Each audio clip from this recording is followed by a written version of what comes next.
Hello friends, welcome to this session. इस session में हम Indian economy, Indian financial system का बहुत ही ज़रूरी एक टॉपिक दैट इज़ इंफ्रास्ट्रक्चर, जो कि मॉड्यूल ए का चैप्टर 5 का टॉपिक है। इंफ्रास्ट्रक्चर विद सोशल इंफ्रास्ट्रक्चर हमारा चैप्टर है। तो इंफ्रास्ट्रक्चर क्या होता है और उसके एडवांटेजेस क्या होते हैं वो हम देखेंगे, क्योंकि एडवांटेजेस जो हमारे स्टैंडर्ड सोर्सेज में लिस्टेड किए हुए हैं उनसे काफ़ी सवाल पूछ लिए जाते हैं। इस तरह की जो लिस्टिंग है, इस टाइप के क्वेश्चंस काफ़ी सारे आए थे प्रीवियसली और आगे भी पूछे जा सकते हैं। तो ये टॉपिक फटाफट से समझ लेते हैं।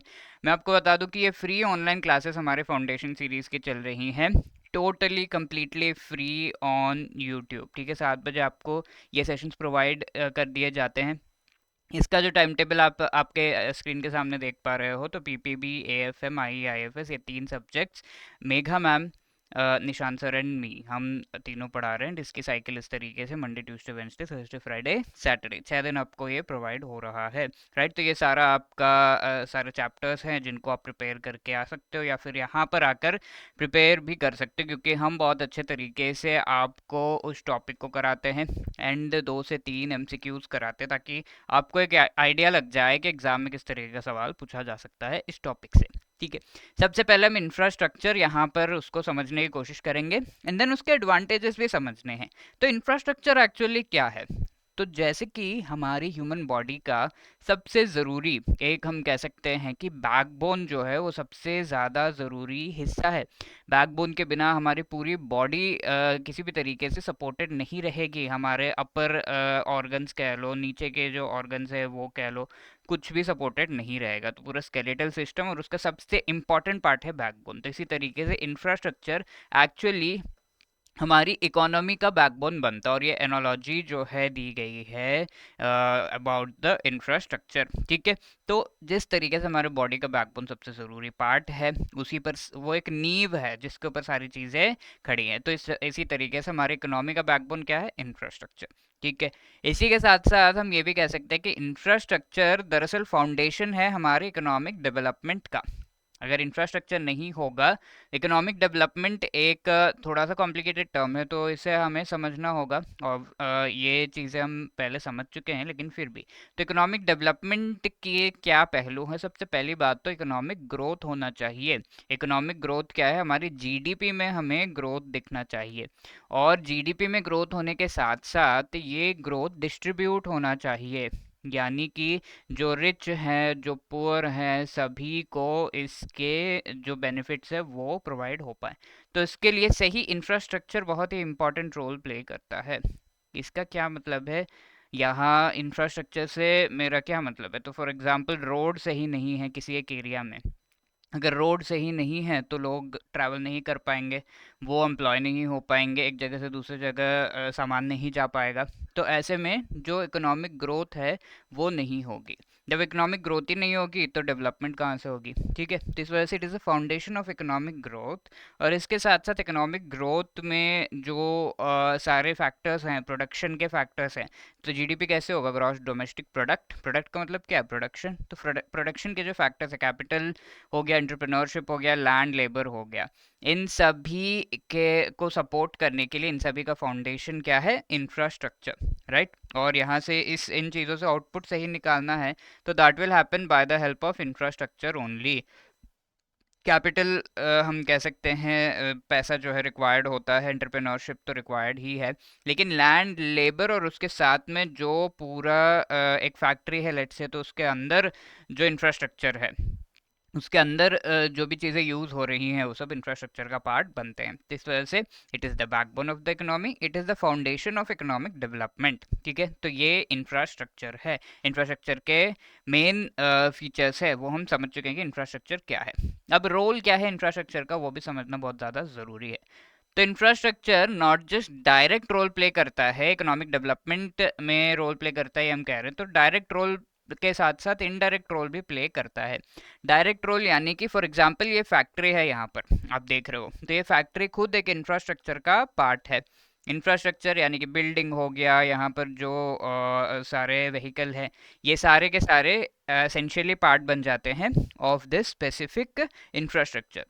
इससे क्या हो रहा है? लोगों को गुड्स प्रोवाइड हो रही हैं। राइट। इसी तरीके से इस फैक्ट्री का कॉल सेंटर होगा, तो उससे सर्विसेज प्रोवाइड हो रही हैं। तो गुड्स एंड सर्विसेज जब प्रोवाइड किए जाते हैं डायरेक्टली, उसे हम कहते हैं कि इंफ्रास्ट्रक्चर एक डायरेक्ट रोल प्ले करता है इन द इकोनॉमी। इसके साथ साथ इंफ्रास्ट्रक्चर के इनडायरेक्ट रोल भी हैं। इनडायरेक्ट किस तरीके से इंफ्रास्ट्रक्चर रोल प्ले करता है, और इसी के बेसिस पर हम एसेंशियली इंफ्रास्ट्रक्चर को डिफरेंशिएट भी करेंगे इन आवर नेक्स्ट सेशन। ठीक है। इनडायरेक्ट रोल कैसे कैसे प्ले करता है। फॉर एग्जांपल ये फैक्ट्री है, तो ये फैक्ट्री अपने आप चलेगी। ये फैक्ट्री में कुछ तो ईंधन चाहिए होगा, इलेक्ट्रिसिटी की ज़रूरत होगी। अब इलेक्ट्रिसिटी के साथ साथ मशीन्स किस तरीके से चलेंगे, कई मशीन्स तो इलेक्ट्रिसिटी से चलते हैं, लेकिन कई सारे मशीन्स को जो फॉसिल फ्यूल है वो सप्लाई करना होगा, राइट। तो ये सारे इनडायरेक्ट रोल प्ले करते हैं। इस फैक्ट्री को चलाने के लिए जो चीज़ें चाहिए वो सब हम कह सकते हैं कि एक इनडायरेक्ट रोल प्ले करते हैं। तो इंटरमीडिएट इनपुट्स होते हैं यहाँ पर। फॉर एग्जांपल ये कोई लेट्स से ब्रेड फैक्ट्री है, तो यहाँ पर जो वीट आ रहा है वो एक इनपुट हो गया। इसी तरीके से और भी चीज़ें आ रही है, पानी है, इलेक्ट्रिसिटी है, तो ये सारे इंटरमीडिएट इनपुट्स हैं। और साथ के साथ इनडायरेक्ट जो रोल प्ले कर रहा है उसके साथ जो प्रोडक्टिविटी है उसे एनहांस किया जा रहा है। इसका क्या मतलब है, फॉर एग्जांपल ये फैक्ट्री में पहले नॉर्मल पीपल काम करते थे, मशीन्स नहीं थी। ठीक है, तो वो भी इंफ्रास्ट्रक्चर है। वो नॉर्मल पीपल भी हाथ से चलाने वाले मशीन से काम करेंगे, ब्रेड बना रहे हैं, ठीक है, हाथ से चलाने वाली। तो वो एक दिन में क्या कर पाएंगे, लेट से 100 ब्रेड पैकेट बना पा रहे हैं। लेकिन अगर यहाँ पर प्रोडक्टिविटी को बढ़ाना है तो इन मशीन्स को सिर्फ लोग नहीं, इन मशीन्स को इलेक्ट्रिसिटी से लेट से चला रहे हैं अब। ठीक है, पहले तो लेट से कोल से चला रहे हैं, राइट। इसके बाद इलेक्ट्रिसिटी से, कोल से चला रहे हैं तो 200, एक दिन में इलेक्ट्रिसिटी से चला रहे हैं तो 1000 पैकेट्स पर डे बन रहे हैं। तो ये जो इनडायरेक्ट इंफ्रास्ट्रक्चर है एक्चुअली प्रोडक्टिविटी को एनहांस करने में रोल प्ले करता है बहुत ज़्यादा। So that is the thing. क्या क्या एग्जांपल्स है इसके वो भी देख लेते हैं। इलेक्ट्रिसिटी हो गया, गैस हो गया, ठीक है, फ्यूल की तरह यूज़ किया जाता है गैस, वाटर सप्लाई हो गया, बिना पानी के तो कोई ब्रेड बन ही नहीं सकता, है ना। तो ये है फूड जो प्रोडक्शन है वो हो गया। अब वहाँ पे लोग काम कर रहे हैं, उनको खाना तो चाहिए ही, साथ के साथ ट्रांसपोर्टेशन। अब यहाँ इसी सीन में हम इतने सारे ट्रांसपोर्टेशन के व्हीकल्स देख पा रहे हैं। ठीक है, तो हर एक व्हीकल का अपना अपना खुद का इम्पोर्टेंस है। तो ये सारे इनडायरेक्ट रोल प्ले करते हैं। और इस तरीके से इंफ्रास्ट्रक्चर के एडवांटेजेस क्या है, ये एक्चुअली जो कॉस्ट है उसे रिड्यूस करते हैं। एक बार हमने मशीन्स खरीद लिए और फिर उतने सारे लोगों को हायर करने की, 100 ब्रेड पीसेस बनाने के लिए लेट से 40 लोगों को हायर करने की ज़रूरत पड़ रही थी। अब मशीन्स हैं तो एक बार हमने खर्चा कर दिया, बट उसके बाद हमें लेट से 10 लोग ही उस मशीन को ऑपरेट कर पा रहे हैं। तो हमारा ओवरऑल कॉस्ट तो कम हो गया, हर महीने जो सैलरी देना है लोगों को वो तो कम हो गया, है ना। तो कॉस्ट कम हो गया। ये आउटपुट को इंक्रीज करता है, जो हम डिस्कस कर चुके हैं। 100 से 1000 बनाने में किसने हेल्प किया, इंफ्रास्ट्रक्चर ने। इसी तरीके से ये मार्केट बहुत अच्छे तरीके से किया जा सकता है, जो कि मशीन बनी हुई चीज़ें बहुत ज़्यादा कंसिस्टेंट एंड प्रोडक्ट बहुत ही अच्छे से जो है पैक्ड होकर सारी चीज़ें आती हैं। हाथ से करेंगे तो थोड़ा सा उसमें ह्यूमन एरर तो रहता ही है। तो मार्केट और अच्छे से किया जा सकता है इसे, कि बहुत अच्छे तरीके से प्रॉपरली बनाई हुई चीज़ एकदम कंसिस्टेंट है। हर बार आपको जैसे कई सारे चिप्स कंपनीज हैं तो हर बार आपको वही क्रंच वही फ्लेवर मिलेगा, ये कहते हैं। ठीक है, तो वो चीज़ें हैं।